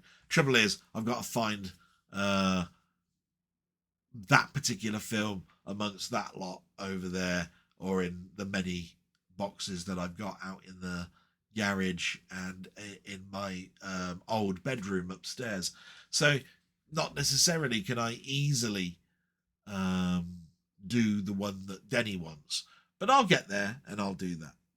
And then lastly, we've got Playtendo Guy, who did a Radiant Films an opening and presentation of a World Noir review. So this was a free film collection by a specific sort of type of film noir. I can't pronounce that today for some reason. And it was very interesting because it's not something I'd naturally buy, but if it's something that you listen to and you go, oh, that sounds all right, that, you then suddenly go, I ought to branch out, you know, a little bit more and not be so blinkered with my film collection of just steelbooks or stuff that's mainstream. Do you see what I mean? And then, of course, there was the movie chat on Friday with Scott. How could we miss Scott, the movie critic? Brilliant chat. Very diverse amount of subjects this week was in that film chat. Not necessarily just horror. There was some brilliant questions from the people that were watching that diversed out into beyond the mainstream and into some things that I haven't seen in a long time, or films I haven't even seen at all. So I learned a little bit. And the last thing really was what I was involved in, which was a watch along, which was with Let's Get Kicking. That's the channel, my friend Ryan. And we watched Kentucky Fried Movie. Haven't seen that film in years, and it was the film that I personally chose for my friends to watch and for the audience to watch along with. Kentucky Fried Movie started off the whole airplane film and the Naked Gun stuff because it's the same writers, Jerry Zucker. And it's a early John Landis comedy film. and it's very much a sketch show, but it's all intertwined around this central movie, which is a Mickey take of Enter the Dragon called A Fistful of Yen. And you just wouldn't get away with the jokes that are in it. But it's hilarious, absolutely hilarious. It's a very Monty Pythonish put together production, but Americanized. You see what I mean? So more mainstream than off the wall. You see what I mean? And he, of course, I mustn't forget that Ryan of Let's Get Kicking also did a podcast with Rock God talking about horror films. Definitely worth a watch. It's an hour-long talk, basically, of stuff that they've bought over the years, what's inspired them, why they like horror so much, etc., etc. So that's everything that I watched on YouTube, to the point where I'm now watching the stuff that you guys have produced and made that I've watched. So we start off with Down the Rabbit Hole. That's Kev. Brilliant stuff. He did 2 videos that I saw this week. Hopefully I haven't missed one, because remember, I have to prep my blog. He did an experiment. Can you turn mayonnaise into milk by using water? For which it proved a positive. Apparently you can get mayonnaise, mix it with water to get the consistency of milk, and drink it and have it taste a little bit like milk. Now, he did say it was a bit salty, I think. He said it's got a texture to it, that it's just that you could never get the little lumps out, you know, the grit that makes up mayonnaise. It's just some of the ingredients that are broken down. But surprisingly, it wasn't too far off the mark of tasting like milk, and he put it on shredders. Why he had shredders, I don't know. Oh, shredders. Oh, if anything tastes like cardboard, it's shredders. Oh, shredded wheat. Yeah. And then he did one about a game that I haven't thought about in years, which is called Cosmic Avenger. It's an old arcade game, which I only discovered myself through MAME, the multiple arcade machine emulator from 1998. Cosmic Adventure, I think, was one of the early ones that they managed to get working inside the emulator. And so it was one of those ones that I went, oh, when I looked at it, because I discovered it because of the word Avenger. I was looking for something else, and I thought, oh, is it Cosmic Adventure I was looking for? And that's how you discover little mini gems. But for Down the Rabbit Hole, Kev, he actually saw it in the arcades and forgot, and then remembered, found it in the emulator, and has had great fun revisiting it. So that's definitely worth a watch. It's a weird hybrid of Scramble, really, but you just go and watch it. It's hard. All these times I'm trying to think of ways to explain it. You should be watching these things. That's the reason I'm mentioning them. Then we get to gaming since the 70s. My friend Steve, he's been doing massive amounts of work on his Steam library game Satisfactory, for which he's now up to episode 7. Now, I thought it was 6, but then he did another one, didn't he? So he slides one under the radar. Haven't watched the 7th one yet. I hope they continue. I'm not sure. I must admit, I've mentioned before, the trouble with an anthology of you doing stuff, it gets then towards a point where you've seen everything, or it's just a matter of maintaining what you've built. And from that point of view, I don't watch too closely because I want to discover it myself. And this is one game I do have in my Steam library. So I need to think about that, don't I? Because if I watch it, I won't ever load it because I've seen it all. Definitely worth a watch. Go and watch those. He's going to do more, I'm sure. Definitely support his channel. Thank you. Salute to you, Steve. And then we get to Robert's Retro Gaming, where he just does everything. Jesus, I mean, talk about a conveyor belt of stuff to bring out. He's continuing with his Minecraft in Exile. I believe up to this point, we're up to episode 103. Then you've got Euphoria, which is, like I said, like the Satisfactory video. It's a game out of his Steam library, which he's having fun playing. And he's up to episode 16. So again, I can only watch bits because I've got that in my library. And that means I could play it. And then he did a load of Atari 8-bit history gaming, for which he played Loco, Astro Grover, Phobos, Puyan, and Protector 2. And that's just amongst some. So Loco is the one that I remember the most out of that, because that was an arcade game that then was converted for me on the Commodore 64 by Andrew Crowther, for which he did many variations after that, Midnight Express and a load of others. And it was nice to see the Atari one. So thank you, Robert, for your output this week. I've watched an awful lot of it. Absolutely brilliant. So enjoyable to see you play some of these classics. And then we've got 20th Century Gaming, who did a long play again of a game called Soul Force. When I say again, what I mean by that is, if it's a long play, it means that I'll probably see the whole game, because he's that good at playing the game. From that point of view, I then won't want to play Soul Force. So I can watch a huge chunk of it, because I wouldn't mind seeing the first 2 levels or something. Because I can usually get to level 2, possibly level 3 of a game without too much difficulty. So, of course, I can't watch the whole thing. It would ruin the experience for me. But you guys, don't take that on board. Go and watch it. Definitely worth a watch. And lastly, we have Mainmeister, who's called me this week and wished me well. He did a Sunday live stream. He did a watch with, which was the Amiga, I believe.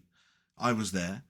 Watch with Mainmeister, which he did, which I wasn't there, unfortunately, because I fell asleep. I was telling you, I've got this sleep apnea. I fell asleep, and it really pigged me off on Wednesday, because I missed an awful lot of stuff that I would normally see on YouTube. He did a watch along of a sort of like a game presentation of the career of Jeff Minter.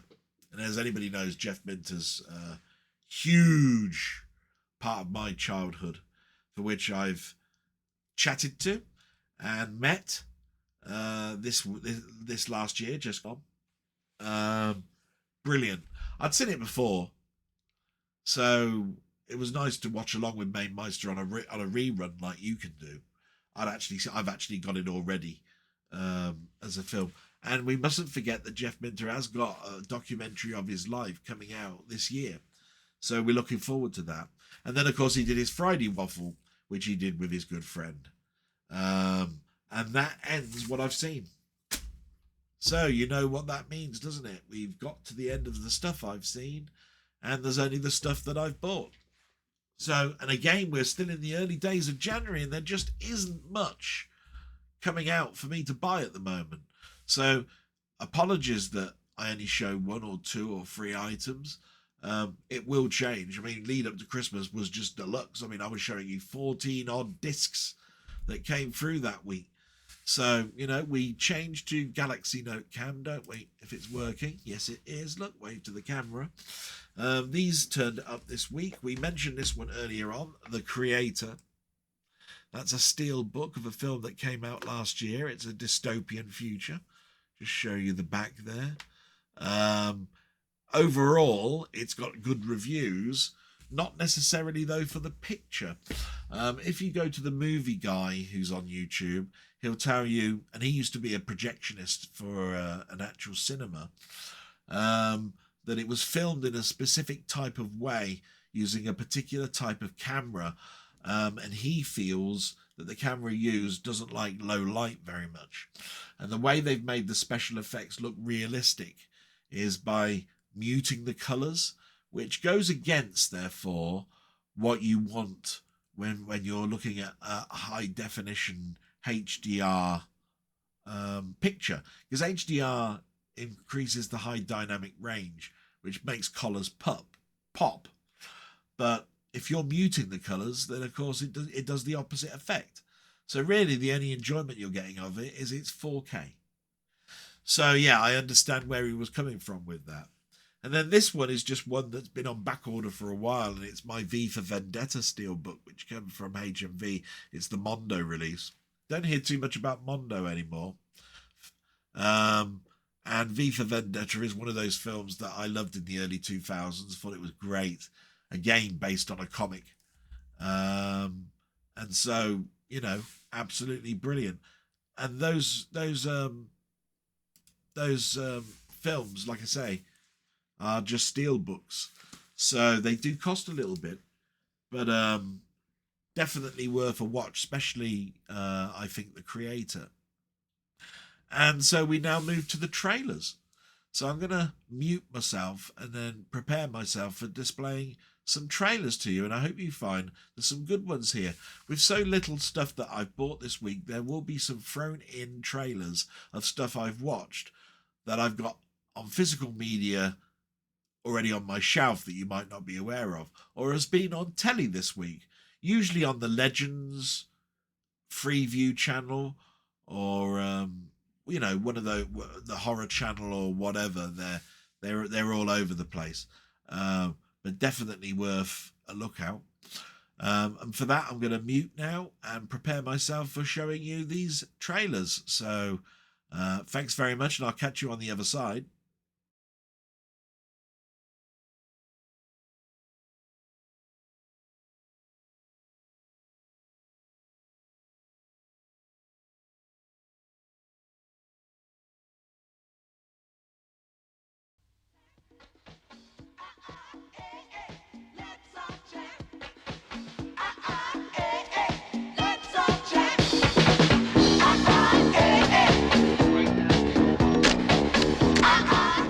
In a world of breathtaking models and the beautiful people, Academy Award winner Faye Dunaway is photographer Laura Mars. Her work, the subject of controversy. Tommy Lee Jones is Detective John Neville, intrigued by her photographs for his own reasons. These are police photographs. They are strictly our own material. They were never published anywhere at all. So my question is very simple. Why are my photographs so much like yours? That's right. Somewhere between the sensations of high fashion and the precise form of her art lies another dimension, unexplored, unexpected.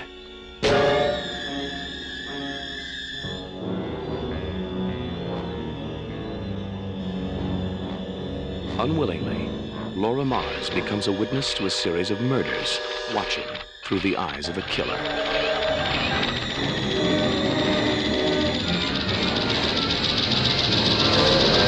Eyes of Laura Mars. When it happens, I can't see. Their lives converge.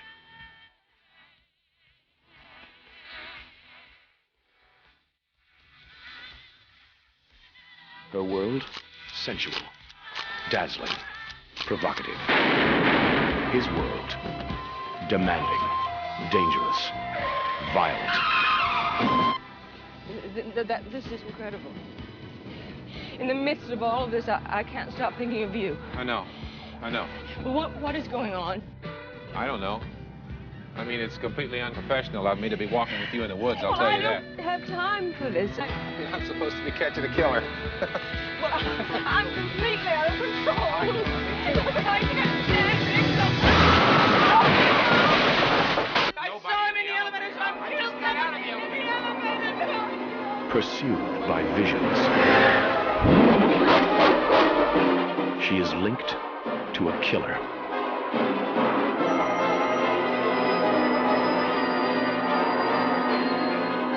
At any place, at any time, a witness.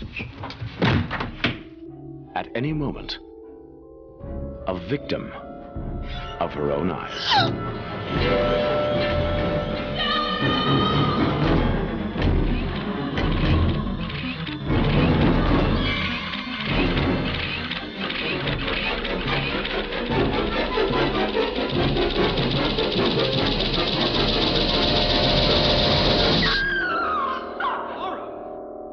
Eyes of Laura Mars.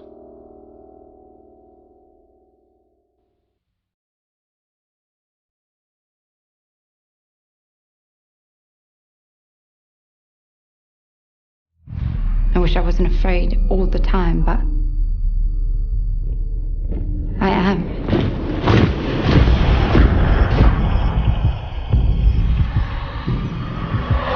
People should not be afraid of their governments. Governments should be afraid of their people.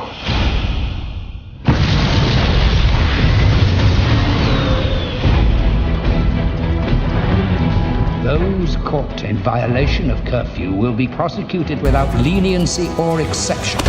It's past curfew, you know.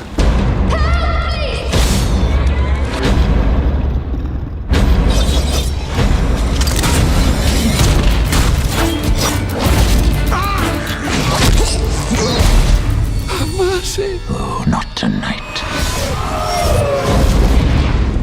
Who are you? Gentlemen, I want this terrorist found, and I want him to understand what terror really means. We're working on several leads. Her parents were detained when she was 12. It was like those black bags erased them from the face of the earth. You have one chance.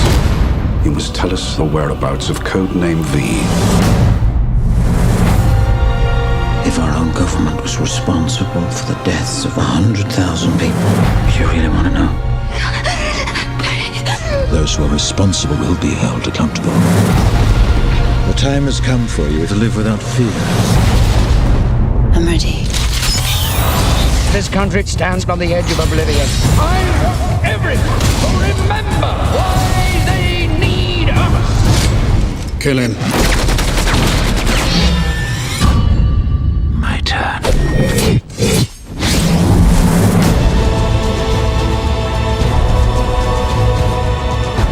I suddenly had this feeling that everything was connected. We're all part of it. Are we ready for it? The only verdict is vengeance.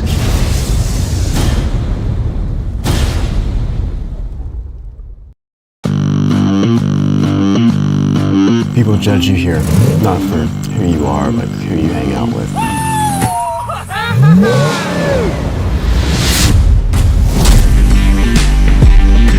So you're gonna ask Roxy out again, or are you just gonna spank one out to her every day till graduation? If it makes my life a little easier to hang out with one crowd over the other, I'm gonna do what I have to do till I'm out of here.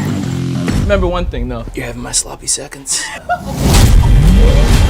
I'm telling you, man, one day they're gonna go too far and they're gonna be sorry.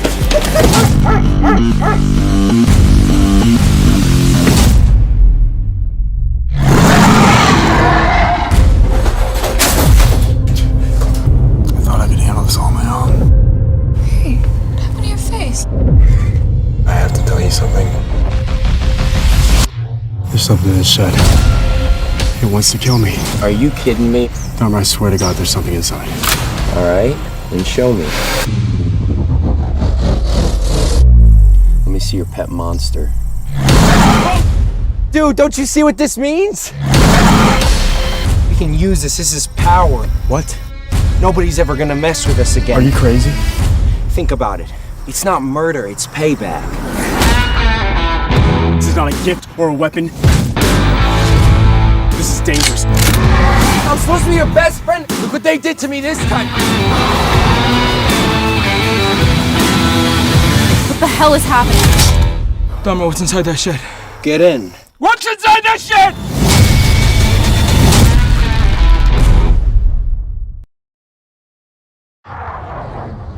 When the war started, they protected me. Took better care of me than humans would have. They're not people, Maya. It's just programming. 10 years ago today, the artificial intelligence created to protect us detonated a nuclear warhead in Los Angeles. This is a fight for our very existence. Sergeant Taylor, We are this close to winning the war. But the AI are developing a super weapon. Retrieve it. Or they win.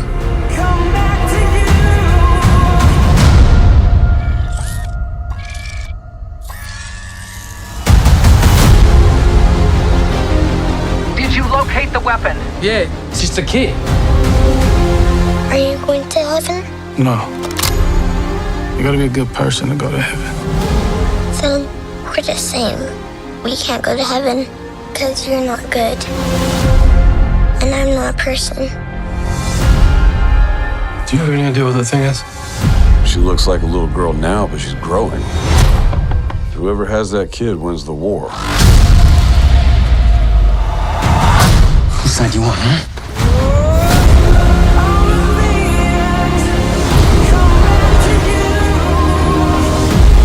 What do you want, sweetie?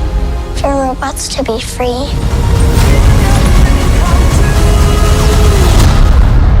Oh, we don't have that in the fridge. How about ice cream?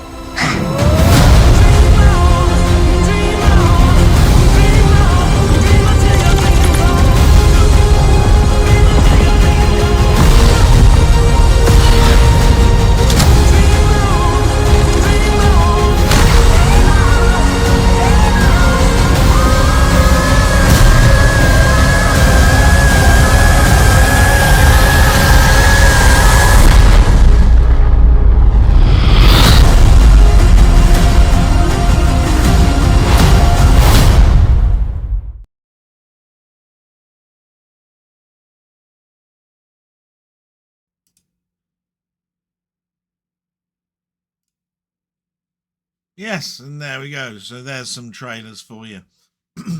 Some interesting stuff I've watched this week. The Eyes of Laura Mars. Like I said, it must be decades since I watched that. And it was so interesting to watch it this week, to see a very early Tommy Lee Jones. My God, how young did he look there? You know, when you're so used to him later on in life, you know, like The Fugitive, say, you know, and Men in Black. So it's so good to sort of like go back sometimes. And yeah, I mean, there's nothing really original about a person seeing through the eyes of a killer. That's a trope. But remember, that came out in 1978. How much of a trope was it back then? Not quite so much. You know, there are some films in the, I think, 50s and 60s that did that, but never as much as it is now. I mean, my God, it's been in horrors, it's been in thrillers. It's just a thing that Hollywood go back to the well for. And then I saw a newish film, The Shed, which was not a delight, but it was entertaining. You know, what is that thing at the bottom of your garden? You know what I mean? And it happens to be some sort of creature, and you don't know what to do about it, you know. And like I say, in America, it's even worse because of gun laws and things. It means you can shoot anything that's inside those places. So of course they up the ante an awful lot about that. And then of course I've revisited, you know, V for Vendetta, because that came through as a steelbook, and of course the creator was a delight. Everything in there is sort of like appeals to me. So lots of stuff there, you know, brilliant. Don't think there's much else to say other than this has been a delight doing the 100th edition. I don't think I can really do anything else. Let me just see if I can set something up. If not, that'll be the end, just after 2 hours.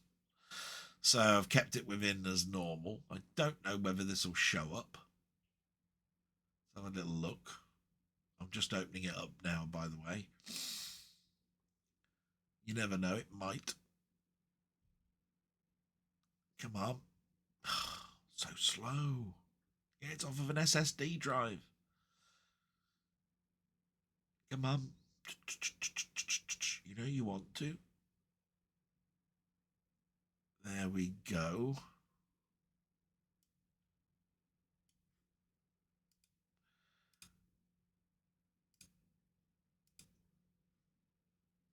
Yeah, so let's see if that can do anything. So this is my Steam library.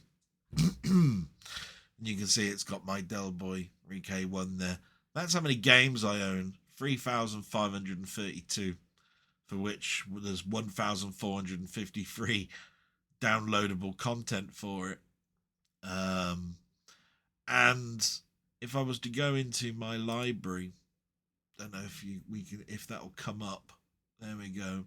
You'll see the games that I've been playing just recently. They're at the top. So there's Death Must Die. But the one I've been playing the most is this Wall World.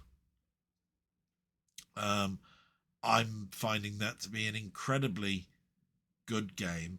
But just to go through this, so Steve's been playing something called what it's called now, Satisfactory. So if I type that in, Satisfactory, you'll see there it is. I bought that in July 2023. So again, it's a game that I could play up. And then what Robert's been playing is Euphoria. There we are, look. Euphoria. So I've got that as well. But Wall World is like that Dome Keeper thing. I can take you to the Storm page. And you can see a little video, look. Basically, you mine things. You take the resources. Take it to your spider creature, which basically walks up the wall. And you protect it. Because just like Dome Keeper, the attack waves come every couple of minutes. So you don't have too much time to mine. So when you go back into your craft, look, you suddenly turn into a gun and you can destroy all the creatures. So you use this sort of like vacuum cleaner to pick up all the gems.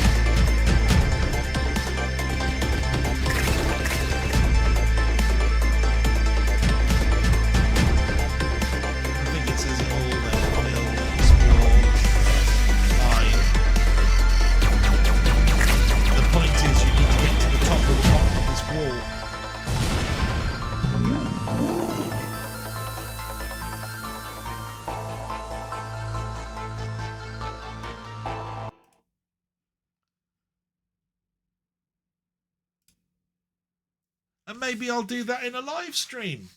Like I say, it's an interesting game.